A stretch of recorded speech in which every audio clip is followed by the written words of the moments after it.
नमस्कार, स्वागत है आप सभी का एक बार फिर से आपके अपने चैनल ज्ञानदान में। दोस्तों, आज एक विशेष अपडेट लेकर आए हैं।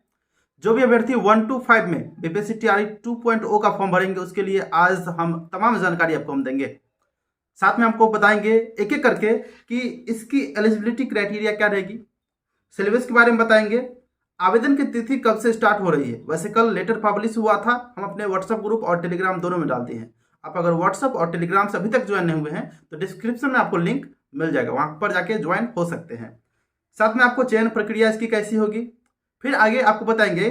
सबसे बड़ी बात, इसमें अपेयरिंग वाले को मौका मिलेगा या नहीं मिलेगा। अपेयरिंग दो टाइप का, सीटेड अपेयरिंग और साथ में हम डीएलएड और बीएड अपेयरिंग के बारे में भी बात करेंगे। साथियों, चलिए हम आज स्टार्ट करते हैं सबसे पहले एलिजिबिलिटी को लेकर। लेकिन आपको बता दें, यह बहुत ही कम पद पर वैकेंसी निकली है। 1088 पद है जनरल में। इसके बाद बाकी आपको बता दें कि अलग अलग कैटेगरी में इसको विभाजित किया गया है। इसको लेकर आपके स्क्रीन पर दिख रहा होगा कि कौन कौन कैटेगरी में कितना सीट दिया गया है। आगे हम बात कर लेते हैं कि इसकी सिलेबस क्या रहेगी। उससे पहले एलिजिबिलिटी क्राइटेरिया में आपको बता दें कि इसमें आपको डीएलएड वाले केवल अभ्यर्थी फॉर्म भरेंगे, बीएड वाले अभ्यर्थी को फॉर्म नहीं भरने दिया जाएगा, जैसे कि फेज 1 में सुप्रीम कोर्ट के आदेश के अनुसार हटा दिया गया था। अब 1 to 5 से पूरे भारतवर्ष में बीएड वाले अभ्यर्थी को हटा दिया गया है। आगे आप बात कर लेते हैं कि जो भी अभ्यर्थी बीएलएड किए हैं, जो इंटीग्रेटेड कोर्स होता है इंटर के बाद, है ना, बीएलएड, वे अभ्यर्थी 1 to 5 में एलिजिबल हैं। आगे आपको बता दें, थोड़ा सा एलिजिबिलिटी क्राइटेरिया में एज भी आता है। हम जनरल कैटेगरी की बात करें तो इसमें 37 वर्ष रखा गया है, लेकिन अलग अलग कैटेगरी में थोड़ा सा 2 साल, 4 साल, 5 साल का छूट दिया जाता है। इसके लिए हम प्रेस वीडियो अपलोड करती हैं, डिस्क्रिप्शन में आपको लिंक मिल जाएगा। साथ ही आपको अगर 1 to 5 के अभ्यर्थी हैं, अगर 1 to 5 टीचर के लिए फॉर्म भर रहे हैं कहीं भी, तो आपको एक एलिजिबिलिटी टेस्ट परीक्षा देना पड़ता है, जो कि सीटेड होता है ना। उसका पेपर फर्स्ट क्वालिफाई होना चाहिए। उसके बाद आपको बता दें, सबसे बड़ी बात, इसका आवेदन तिथि कब से स्टार्ट होगा। आवेदन तिथि आपको बता दें साथियों, 16/11/2023, मतलब 16 नवंबर 2023 से आपको 25/11/2023 तक इसका फॉर्म फिलअप होगा। हालांकि 6 to 8, 19th, 11th, 12th में अलग था बात। उसका डेट जो है वह आज तक खत्म होने वाला था, लेकिन एक दिन और बढ़ा दिया गया रजिस्ट्रेशन को लेकर, है ना। वह 17/11/2023 तक केवल रजिस्ट्रेशन होगा, अपना फी कटा सकते हैं और लास्ट डेट जो है 25 तक अपना फॉर्म फिलअप कर सकते हैं। लेकिन 1 to 5 अभ्यर्थियों के लिए ऐसा नहीं है। 1 to 5 अभ्यर्थियों के लिए 16 तारीख से फॉर्म भरना स्टार्ट हो जाएगा और आप 25 तक साथ में रजिस्ट्रेशन फी भी कटा सकते हैं और फॉर्म फिलअप भी कर सकते हैं। फॉर्म फिलअप करने के लिए आप किसी भी नियरेस्ट साइबर कैफे पे जाइएगा, खुद से ट्राई करने का कोशिश नहीं कीजिएगा, है ना, क्योंकि इसमें बहुत सारी गलतियां होती है। खुद से ट्राई करने का मतलब मोबाइल से नहीं भरिएगा। आगे हम थोड़ा सा बता देते हैं कि इसकी सिलेबस क्या होगी, इसका एग्जाम पैटर्न क्या रहेगा।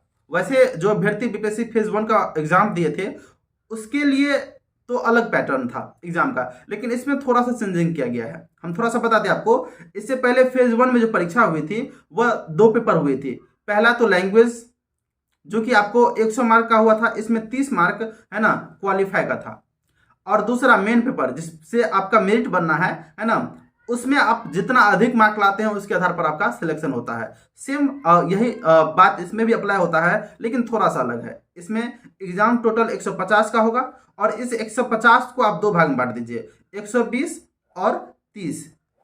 120 आपका मेन पेपर हो जाएगा, 120 आपका मेन पेपर हो जाएगा और 30 मार्क का आपका लैंग्वेज होगा। लैंग्वेज में आपको हिंदी भी रहेगा और इंग्लिश भी रहेगा। हिंदी 22 मार्क और 8 मार्क का इंग्लिश रहेगा। और लैंग्वेज में आपको पास करना मैंडेटरी है। अगर आप पास नहीं करते हैं तो आपका मेन पेपर चेक नहीं होगा। पास करने के लिए आपको कम से कम 30 में से 9 मार्क लाना होगा। और 120 में आप जानते हैं कि अलग अलग कैटेगरी वाइज इसका कट ऑफ निर्धारित किया गया है पास करने का, लेकिन उस पास करने से कुछ नहीं होता है। अगर 120 में आप जितना अधिक मार्क लाते हैं, है ना, उसके आधार पर आपकी सिलेक्शन होती है। 120 में इस बार और भी अधिक लाने की जरूरत पड़ेगी, बहुत ही अधिक, क्योंकि आपको पता होगा केवल जनरल में 1088 पद है, 1088 ओनली वैकेंसीज है और इसमें पूरे भारत के अभ्यर्थी फॉर्म भरने आएंगे। और इस आधार पर इसकी कंपटीशन कितनी अधिक बढ़ जाएगी, इसका अंदाजा लगाना मुश्किल है। वैसे आप खुद सोच सकते हैं। आगे हम बात कर लिए।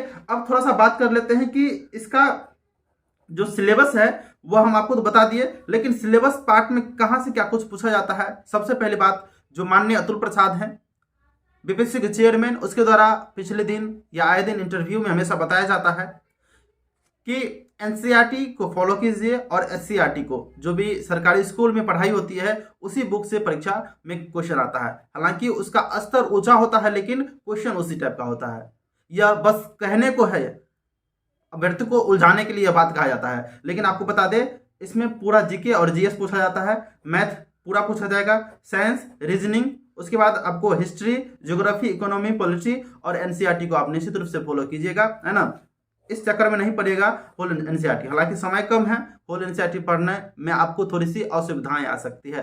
आप किसी भी नोट से अगर पहले पढ़े हैं तो उसको फॉलो कीजिए, या आप जिस तरह से तैयारी करते हैं अपने प्लानिंग जो है ना, स्टडीज खुद बनाइए। अब आगे हम बात कर लेते हैं इसका चयन प्रक्रिया क्या रहेगा, लेकिन इससे पहले हम अपेयरिंग वाले अभ्यर्थियों के लिए बात कर लेते हैं। अपेयरिंग वाले अभ्यर्थी थोड़े से जरूर निराश होंगे क्योंकि है ना, इसमें मौका नहीं दिया गया इस बार। यह कहीं ना कहीं बहुत ही गलत हुआ है, लेकिन अभ्यर्थी अभी भी तत्पर है। सीटेड अपेयरिंग वाले को मौका देना चाहिए, क्योंकि सीटेड अपेयरिंग में अगर मौका दिया जाता है तो जनवरी में इनका एग्जाम हो जाता है। जब तक बीपीएससी की रिजल्ट आएगी तब तक सीटेड का भी रिजल्ट आ जाता है। ऐसे में अपेयरिंग वाले को लेकर आज गांधी मैदान में भव्य आंदोलन है। आप तमाम अभ्यर्थी साथ दीजिए उनका, ताकि अपेयरिंग वाले को मौका मिल सके। अगर अपेयरिंग वाले को मौका मिलता है 1 to 5 में भी मिल जाएगा और 6 to 8 में भी मिल जाएगा। खासकर 6 to 8 के अभ्यर्थी बहुत ही अधिक परेशान है, उसमें वैकेंसीज ज़्यादा है। और कुछ ऐसे अभ्यर्थी हैं जिसको 1 to 5 से वंचित किया गया था बीपीएससी फेज 1 में, लेकिन फेज 2 में वे सीटेट का पेपर 2 क्वालिफाई नहीं थे। वे चाहते हैं कि इस बार हम पेपर 2 फॉर्म फिलअप कर लें और अपेयरिंग में मौका दे अगर सरकार, तब फेज 2 में वे निश्चित रूप से अपनी लड़ाई लड़कर एक सीट पक्की कर लेंगे। लेकिन अभी तक ऐसा खबर अपेयरिंग को लेकर नहीं आया है। जो ही आएगी अपडेट आपको मिल जाएगा मेरे चैनल के माध्यम से। इस कारण आप चैनल को सब्सक्राइब करना तो निश्चित ही नहीं भूलिएगा, लाइक करने के लिए हम नहीं बोलते हैं।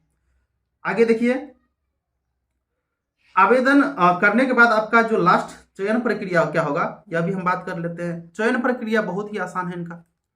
एग्जाम देने के बाद अगर आप मेरिट में आते हैं, मतलब आपका मार्क अच्छा खासा रहता है, इसके बाद एक जो रिजल्ट होता है वह पब्लिश किया जाता है। अगर उसके अकॉर्डिंग 1088 पद के लिए कम से कम इसमें 75% रिजल्ट दिया जाएगा, जो कि पिछले बार से भी परिपाटी चली आ रही है ना। तब इसमें से 75% रिजल्ट दिया जाएगा और 75% में जो अभ्यर्थी सिलेक्ट होंगे ऊपर से ले लिया जाएगा।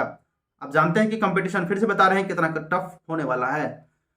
इसमें एक और अल्टीमेट आपको हम दे दे कि इसमें आपका अटेम्प्ट भी जाएगा। अगर जो अभ्यर्थी बीपीएससी फेज 1 में परीक्षा दिए थे और आप दूसरा यह फॉर्म फिलअप कर रहे हैं तो आपका 2 अटेम्प्ट जा रहा है, और बीपीएससी के द्वारा 3 अटेम्प्ट लिमिट किया गया है। 3 अटेम्प्ट लिमिट कहने का मतलब, अगर आप अगस्त में फिर से वैकेंसी आ रही है उसमें फॉर्म फिलअप करते हैं तो वो आपका लास्ट अटेम्प्ट होगा।